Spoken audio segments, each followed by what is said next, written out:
Jadi terima kasih. Jadinya hari ini ya tanggal 23 September 2024 itu sidang pertama ya untuk case-nya Mbak Vena. Jadinya hari ini sidang pertama. Prosesnya tadi adalah administrasi ya. Jadinya penyampaian gugatan, penyampaian surat kuasa secara administrasi dan semuanya sudah diserahkan, semuanya sudah oke ya, sudah diterima oleh majelis hakim. Kemudian persidangan itu ditunda seminggu karena pihak tergugat kan tidak hadir, dan menurut majelis hakim ini tergugat tidak diketahui alamatnya karena kan surat panggilan sudah disampaikan, cuma keberadaan daripada tergugat tidak diketahui. Jadi prosedur hukumnya harus dipanggil secara patut, dan panggilan kemarin karena tidak sampai ke orangnya dianggap tidak patut. Jadinya harus ada semacam perubahan alamat untuk mengetahui alamat dari tergugat.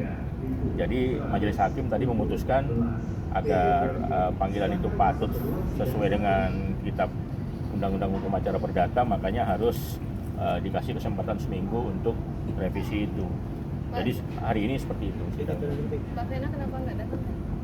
Ya tadi kalau aku udah infokan ya, kalau dari pihaknya tergugat datang, kemungkinan besar Mbak Vena hadir. Karena kan biasanya kan proses pertama nanti ada penunjukan mediasi, terus bisa langsung mediasi. Karena tadi saya sampaikan memang pihak dari tergugatnya tidak hadir, jadi ya Mbak Vena melakukan aktivitas yang lain seperti itu. Alasan Mbak Vena sendiri menggugat apa nih Bang? Ini kan sebenarnya sudah kita ketahui itu sudah sidang putusan gitu Bang. Nah, iya. Penjelasannya Bang? Jadi sudah pernah disampaikan ya dari awal-awal. Jadi memang permasalahan ini pernah diputus ya. Jadi waktu itu kan yang mengajukan permohonan kan dari pihak sana ya, dari pihak sana itu mengajukan permohonan ikrar talak, dan itu sudah diputuskan, dan setelah putusan harusnya ditindaklanjuti dengan ikrar. Dan pada saat dilakukan pemanggilan beliau tidak hadir. Jadi kalau menurut Undang-Undang Peradilan Agama maupun kompilasi hukum Islam di pasal 131 itu gugur atau batal demi hukum putusannya. Jadi mau nggak mau harus diajukan kembali secara ulang. Dan sekarang kesempatan kita yang mengajukan dari pihak istri, tapi bentuknya bukan lagi permohonan. Kalau dari pihak laki-laki kan permohonan, kalau dari pihak perempuan itu gugatan. Jadi kita mengajukan gugatan saat ini. Mas Ferry apa Bang alasannya tidak mau mengikrarkan talak itu Bang? Saya kurang paham. Kalau dari podcast itu juga udah disampaikan juga, tapi lebih baik ditanyakan ke pihak yang bersangkutan seperti itu.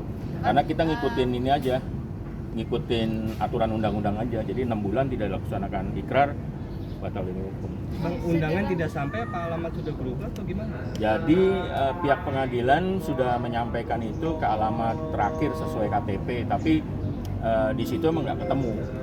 Jadinya ya kalau teman-teman wartawan tahu alamatnya ya sampaikan aja ke saya. Ntar kita japri Bang. Iya.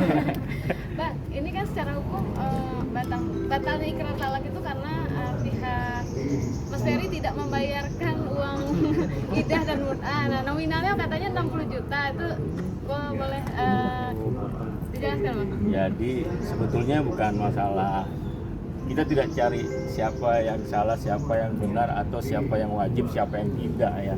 Jadi kalau berdasarkan putusan itu memang ada kewajiban.